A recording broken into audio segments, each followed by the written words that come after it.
Professor humiliated, black student as affirmative action. He shattered her with one equation. She expected silence. Dr. Morrison's chalk snapped every eye locked on the lone black student in the back row. When Kwame Johnson pointed out her mistake, the room froze. In that instant, he flipped the script. A crippling calculus problem she set to humiliate him became the spark of his rise. Tonight, you'll see how a single correction ignites a showdown between prejudice and genius. Get ready, because nothing ever looks the same when you rewrite the rules. Don't look away now if you've ever felt underestimated. Because of who you are, hit that like button and subscribe. Drop a comment if you stand with Kwame as he fights prejudice with his mind. We're diving deep into a battle of wits and justice. Stay tuned to witness a genius rewrite his fate. Kwame Johnson never raised his hand. Every Tuesday morning, he slipped into the back row of Dr. Caroline Morrison's Advanced Calculus Lecture Hall at Northbridge University, hood up face down in his notebook. He'd survived too many doors, slammed in his face, scholarships denied study groups, skeptical classmates whispering affirmative action when he aced every test. But here, chalk in Dr. Morrison's hand was his true test. Dr. Morrison ruled this room like a drill sergeant. Silver hair, pulled tight gaze, icy behind wire-rimmed glasses, she demanded perfection. No late nights, helping struggling students, no shortcuts, no excuses. Rumor had it she flunked half the class last semester and wore their tears like a badge of honor. When she strode in heels, tapping the chatter, died. You felt her power before she even spoke. Kwame understood why she broke so many. He'd watched friends shrink choke on fear, pack up and drop the course. He'd seen the pride drain from their faces when a single misstep cost them a grade. He'd tasted that bitterness himself at his old community college when a professor sneered, "Not ready," and sent him home. He promised himself he would never be that scared again. Today, the board filled with Laplace transforms integrals, bending across axes, limits curling like barbed wire. Students scribbled frantic notes. Some stared blankly, others pretended to understand. Kwame leaned back, scanning for consistency patterns, lining up like a code only he could read. He spotted the misapplied coefficient in the second line, the kind of slip a graduate student might catch. Normally, he'd stay silent. Today, something smoldered inside him. Anger, yes, but also clarity. This was his moment. Across the aisle, Caitlin Hayes lifted her hand, voice trembling. Dr. Morrison's lips curled. "Error," she repeated, tone icy. Caitlin's face flushed. The class exhaled. Then Kwame's hand rose, calm, unassuming. "Professor, the coefficient on the transform," he said. A ripple shock that a back row student dared speak. Dr. Morrison paused, chalk poised. The room held its breath. This was more than math. It was justice.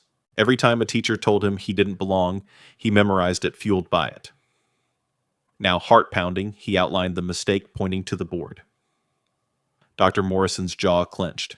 She scanned, found the flaw, and for a heartbeat, humiliation flickered across her face. Then she masked it with a tight smile. Mr. Johnson come up and correct it. That invitation was his gauntlet. Kwame stood, notebook clutched chalk, handed off like a baton.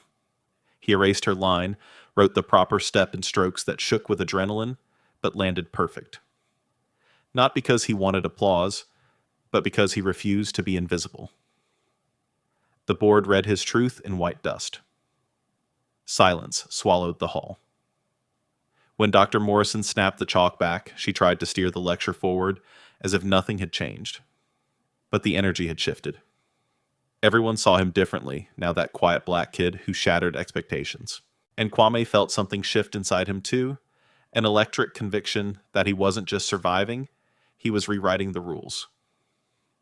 Over the next 4 weeks, he would bury himself in proofs, fueled by that moment's taste of vindication. But this setup, this calculated humiliation, would become the forge in which he honed his revenge. And when the day came for the University Mathematics Symposium, he wouldn't just solve problems. He would expose every bias, every doubt, and emerge not just triumphant, but inevitable. Kwame stared at the board as Dr. Morrison's heel clicked against the tile, an unspoken warning that she refused to be upstaged. After his flawless correction, the air crackled with disbelief. She turned back to her notes, face a mask of professional restraint, then whipped the book from her desk and slapped it open. "Since you're so confident, Mr. Johnson," she said, voice low, "solve this." The page revealed a convolution of integrals and summations lifted from a graduate seminar, an impossible gauntlet for any undergraduate. A murmur rippled through the hall. Some students exchanged anxious glances. Others leaned forward, hungry for the spectacle. Kwame's pulse quickened. The back of his neck prickled with heat. He recognized the move, a power play designed to humiliate. His chest tightened, an angry drumbeat, echoing memories of every time someone told him he didn't belong. He felt the knot in his stomach unwind into resolve. He rose, hands stilling the tremor, as he stepped toward the board. Dr. Morrison folded her arms, lips a thin line, waiting for him to choke. Kwame's chalk scraped the slate, leaving a streak of white that felt electric under his grip. He began methodically, first isolating the innermost integral, then unfolding each sum term. His mind raced, visualizing the pathways of each function. Around him, teeth sucked in breath. The room's low hum faded to a hush. Halfway through, Dr. Morrison's eyes narrowed as she searched for a flaw. Kwame felt her gaze behind him, clinical and dismissive. He traced the partial fraction decomposition on the board fingers, moving in a confident rhythm. Sweat beaded at his hairline, but his voice remained steady as he narrated each transformation. We factor the denominator, decompose into linear terms, then integrate term by term, no shortcuts. A few rows back, Caitlin's jaw dropped. Brian swallowed hard. Even the students who doubted him now watched wide-eyed. Kwame pressed on each equation built on the last, culminating in a final expression so clean it seemed to glow against the dark slate. He boxed the result, chalk dust dancing in the fluorescent glare, then stepped back. Silence swallowed the hall. Dr. Morrison's jaw clenched, fingers tightening around the edge of the podium. She opened her mouth, then closed it as though no retort could undo what had just happened. A single tap of chalk against the tray, and she snapped, "Lucky guess." Kwame exhaled, but his heart thundered victory. He inclined his head politely and returned to his seat, each step a statement. He refused to be intimidated. Around him, whispers flourished into a low chant of approval. Some students exchanged grins. Others shook their heads in awe. Dr. Morrison cleared her throat, drawing the room's attention. "Let's move on," she said, tone clipped. But the authority in her voice had cracked.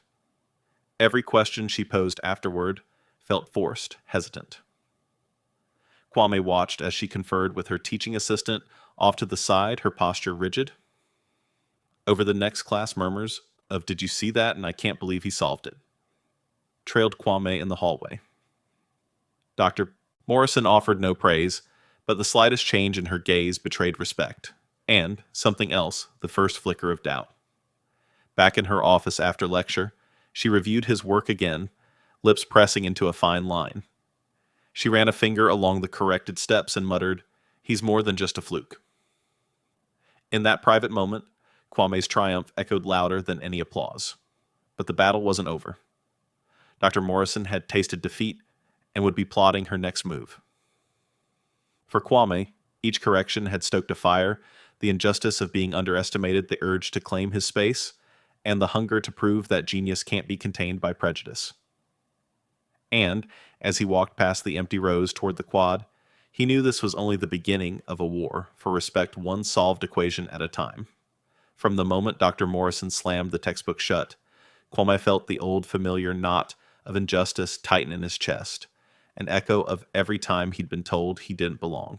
Her next move was predictable, an invitation to the Regional University Mathematics Symposium, wrapped in a thin veneer of praise, but laced with challenge. She laid out the stakes: 4 weeks of grueling prep, head-to-head, against the brightest minds in the region. Underneath her polished words, he heard the unspoken, "I expect you to fail." His heart pounded. Not with fear, but with purpose.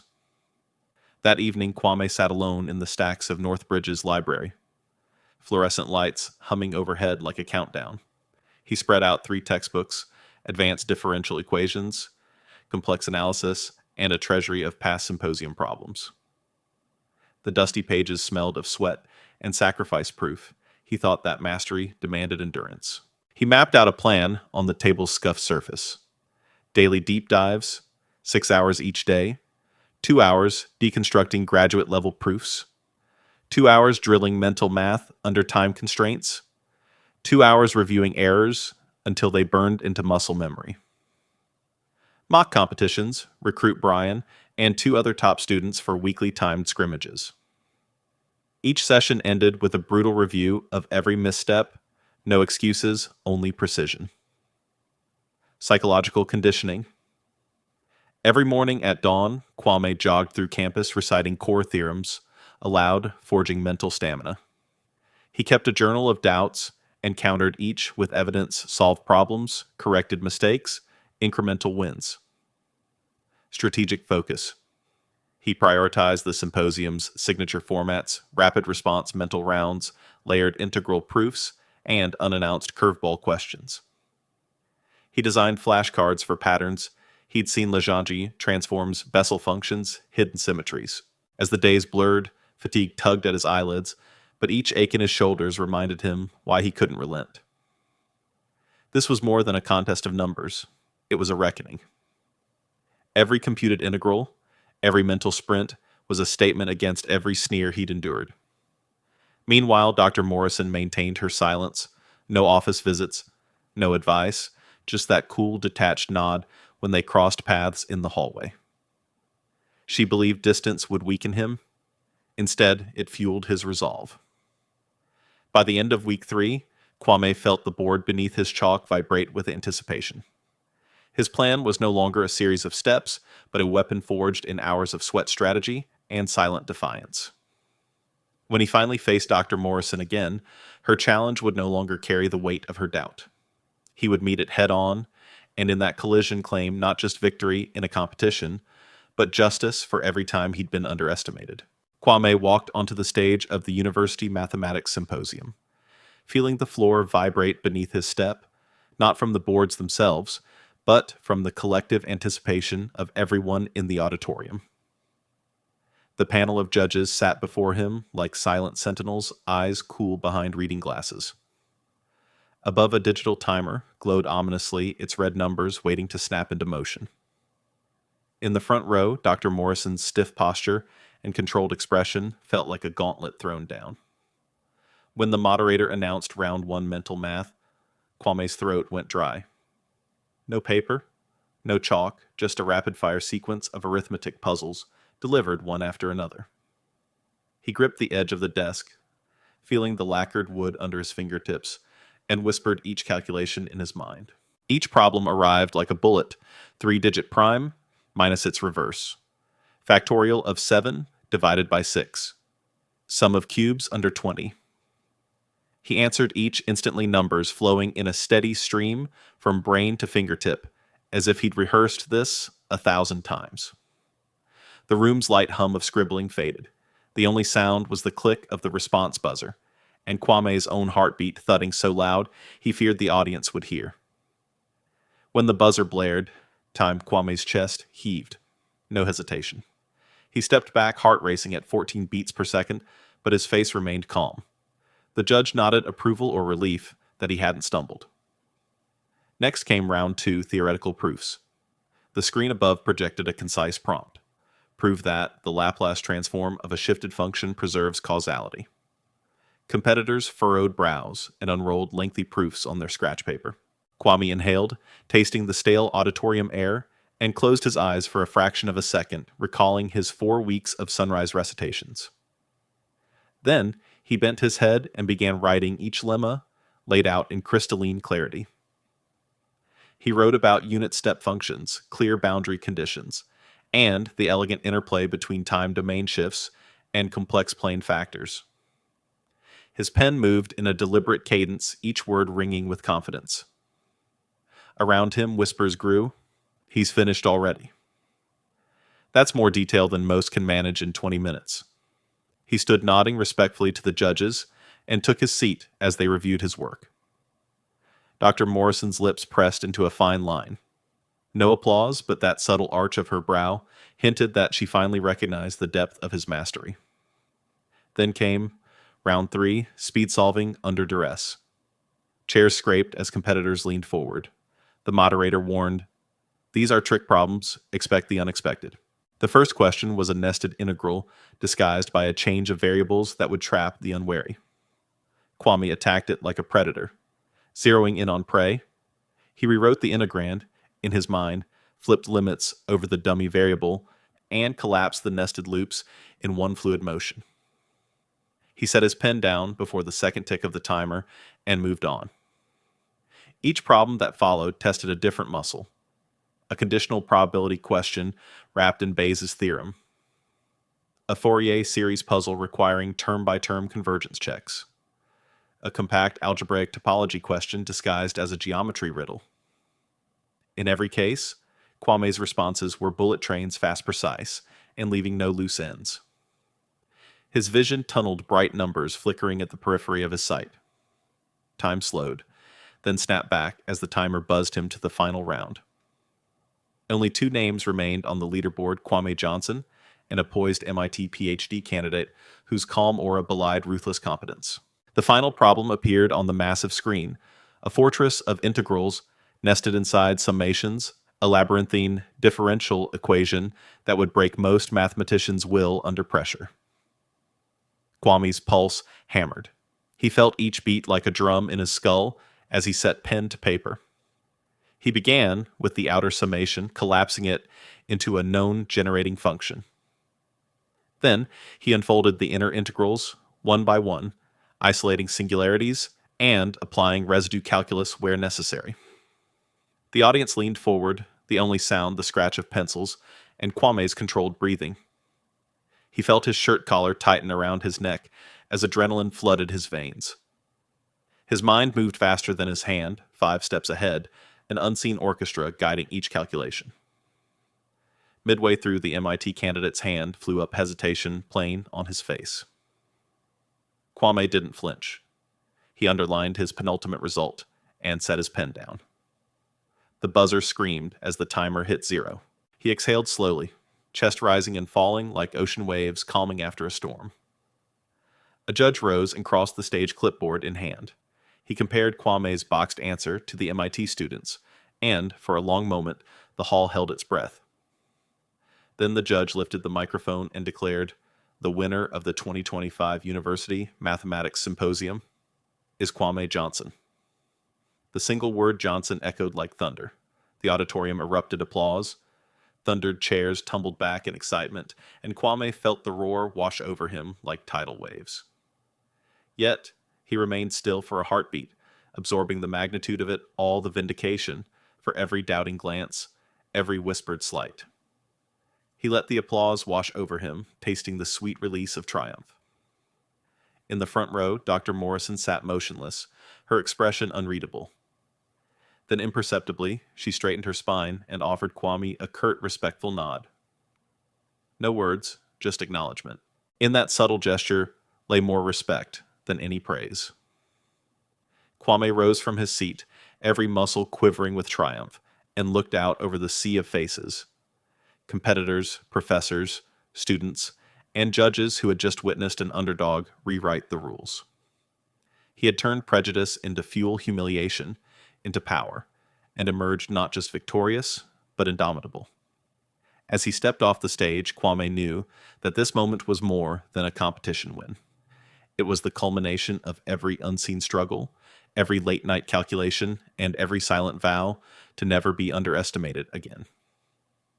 He had executed his revenge not with anger, but with undeniable brilliance.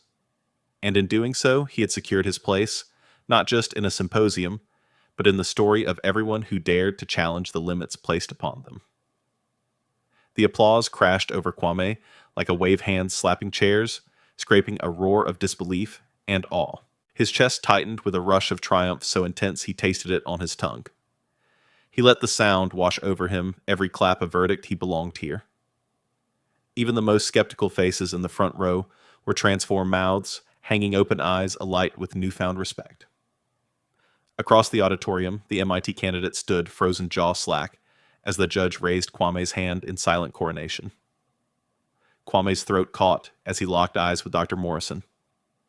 For the first time all day, her composure cracked, the corners of her lips twitched in an almost imperceptible smile, and the icy barrier in her gaze thawed into something like pride. No words passed between them, but in that instant, every slight she'd ever cast his way, every roll of the eyes, every dismissive tone was obliterated. Backstage, Kwame's legs trembled as he peeled off his blazer, adrenaline still coursing through his veins. Brian and the other competitors surrounded him, voices chattering in an ecstatic whirl. "Dude, you were lightning. I've never seen anything like it." Their excitement wrapped around him like a cloak. He managed a grin that felt shaky, but real, nodding at each congratulation. That evening, social media exploded clips of Kwame's final proof, racked up millions of views, comments flooding in Game Changer. He's rewriting the rules, Black excellence in action. His phone buzzed endlessly, professors inviting him to seminars, students asking for study sessions, local news calling to interview him. For once, his inbox overflowed, not with doubt, but with opportunity. The next morning, Kwame returned to Dr. Morrison's lecture hall. The hush that fell when he entered was different, respectful, expectant. She stood at the front, chalk in hand, and cleared her throat. "Before we begin," she said, voice steady, "I want to recognize yesterday's symposium results." Mr. Johnson took first place against some of the finest young mathematicians in the region. That is no small feat. A ripple of genuine applause followed, and Kwame felt his heart swell with vindication. As the lecture resumed, he noticed Dr. Morrison nod toward him when she posed a difficult question, a silent invitation for his insight. He answered confidently, chalk tracing formulas across the board. In those equations lay more than mathematics. They carried every moment he'd been underestimated, every barrier he'd shattered. Walking out of class later, Kwame realized that this victory extended beyond a trophy. He had rewritten the narrative for himself, for every student who'd ever been overlooked, and for the professor who finally saw him, not as a challenge to her authority, but as a peer in the pursuit of truth. And in that recognition lay the sweetest justice of all. Kwame's triumph wasn't just about integrals or Laplace transforms, it was a seismic shift in the power dynamics of that lecture hall and beyond. He turned every doubt, every dismissive glance, into fuel for his ascent. The first lesson: talent thrives on adversity. When Dr. Morrison tried to break him with an impossible problem, he bent it to his will, proving that obstacles aren't roadblocks, but launch pads. Second justice demands action. Kwame didn't wait for permission or praise.